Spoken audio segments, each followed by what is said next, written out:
بهره برداری امن از موبایل و اینترنت، زن، حقوق فردی و اجتماعی، سازوکارهای جلوگیری از نقض حقوق بشر، پویشی در مفهوم دموکراسی، مروری بر پایگیری نهادهای مدنی در ایران، اندیشه‌های نوین از حقوق کارگران، آموزش خبرنگاری، حقوق شهروندی امروز و محیط زیست. توانا، رایگان توانایی ما را به سمت انسان امروزین جهانی متمدن تازه می کند. برای شرکت در این کلاس ها به توانا.org بروید و با جیمیل مستعار ثبت نام کنید. از طریق فیسبوک، توییتر و شبکه یوتیوب می توانید آموزشکده توانا را دنبال کنید. توانا آموزشکده است برای جامعه مدنی ایران.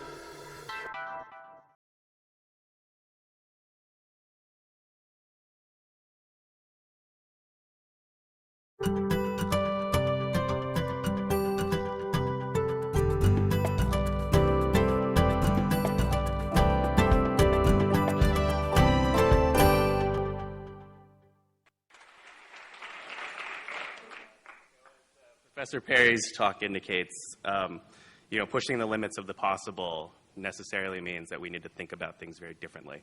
And so maybe just because something works doesn't mean that we can't question it. And so our next speaker is an agent of Tele-Comics, which is the activist organization that served as tech support in the Arab Spring. Though, as indicated by his website and his Twitter handle, he might be better known for wearing pants. So please welcome Peter Fein.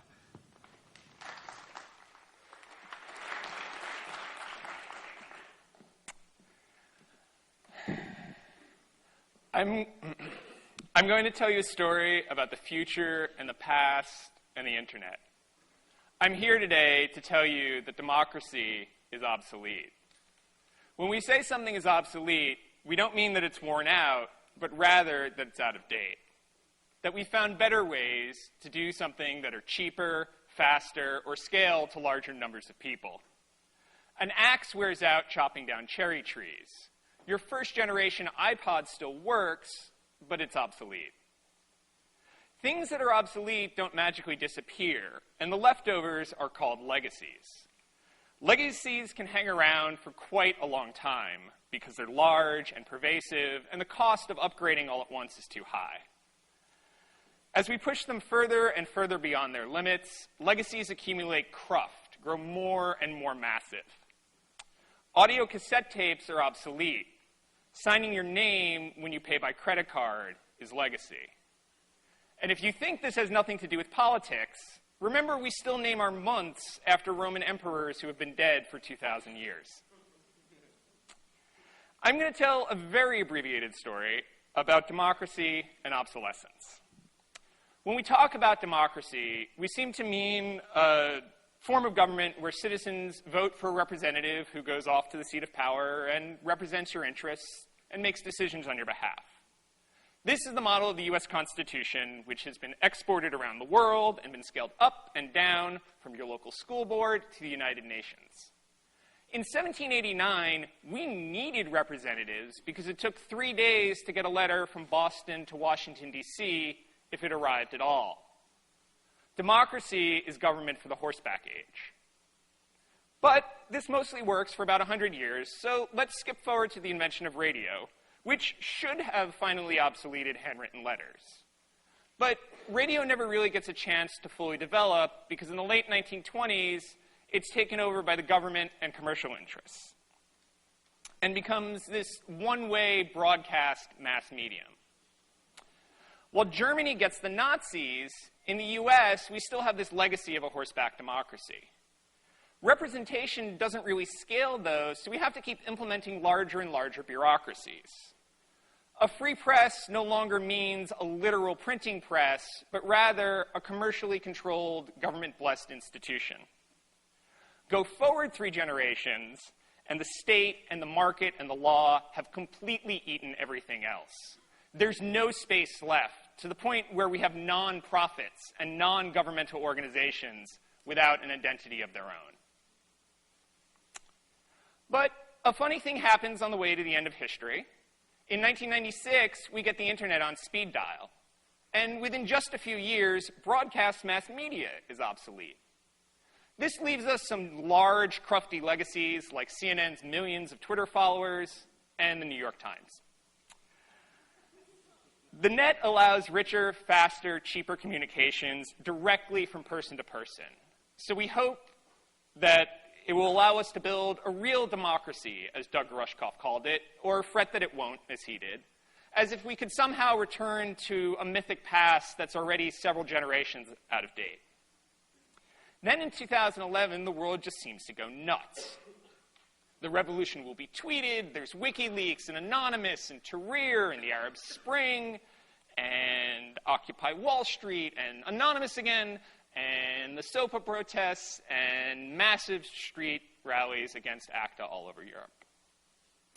Yet we keep viewing these events through an obsolete mass media lens. We know you can't just add Twitter and water and watch your democracy grow. But we don't have a new way to explain what's happening. I've had the privilege of participating in quite a few of these movements over the past 2 years. I think we need some new words. Adhocracy exists in the spaces left over and in between. It's a politics of practice and oral tradition. While I can stand up here and try to explain adhocracy to you like a high school teacher, it's kind of like sex. You can't really understand it until you do it. But here are some stories from under the covers. Tele-comics is an ad hoc activist cluster of a few hundred humans and machines, programmers, network admins, students, punks, politicians, pirates, parents, and others. Journalist John Pollock said the Libyan resistance was a network of cousins. You need a ride or some guns, you get it from your cousin or your cousin's cousin. In that sense, Telecomics is a network of friends and data lovers. We have no formal members, we have no leaders, we have no permanent subgroups. We're all volunteers, we take no money at all. We have no mailing address, there's nowhere you can send a package.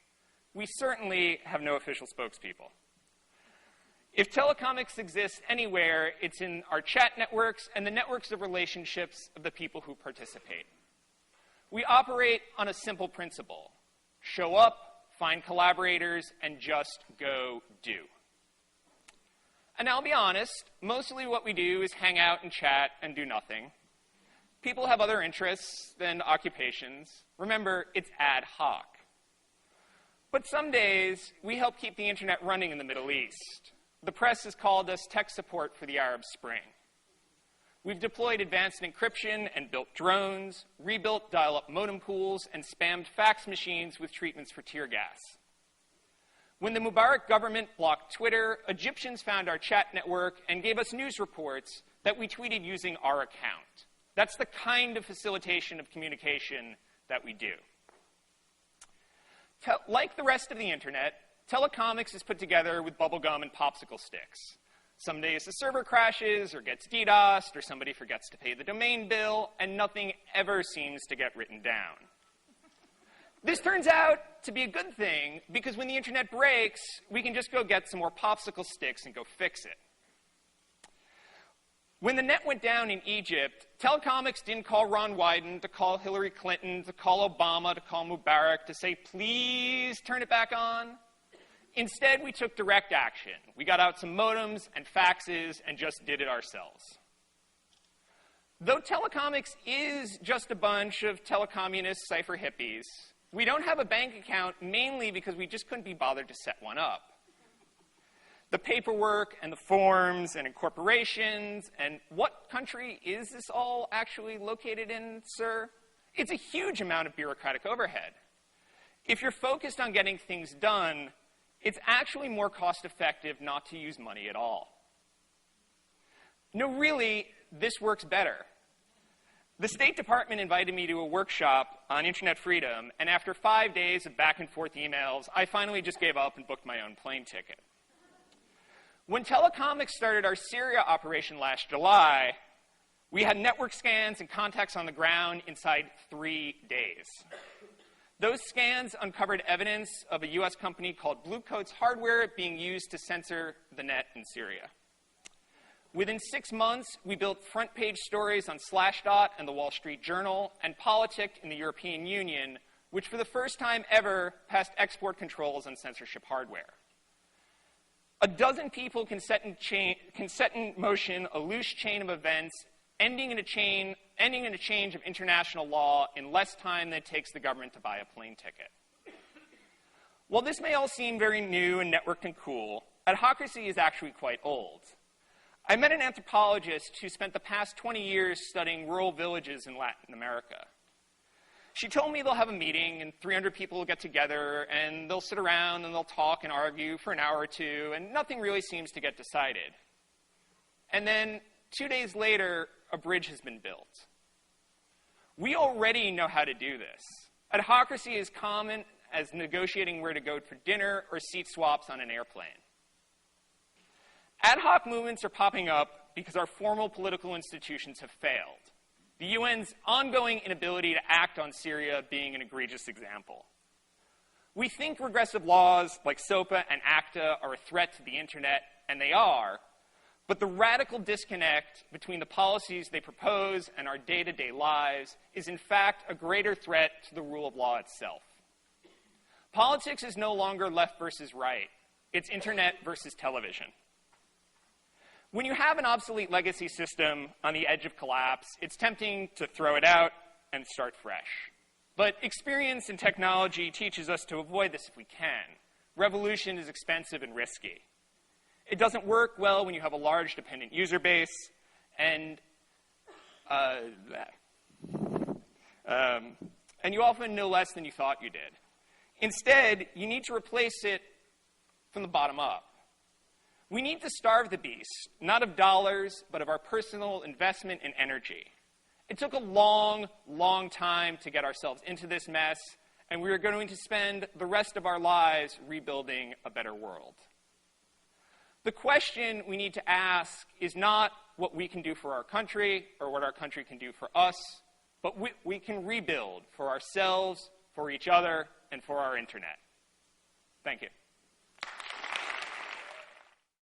بهره برداری امن از موبایل و اینترنت، زن، حقوق فردی و اجتماعی، سازوکارهای جلوگیری از نقض حقوق بشر، پویشی در مفهوم دموکراسی، مروری بر پایگیری نهادهای مدنی در ایران، اندیشه‌های نوین از حقوق کارگران، آموزش خبرنگاری، حقوق شهروندی امروز و محیط زیست.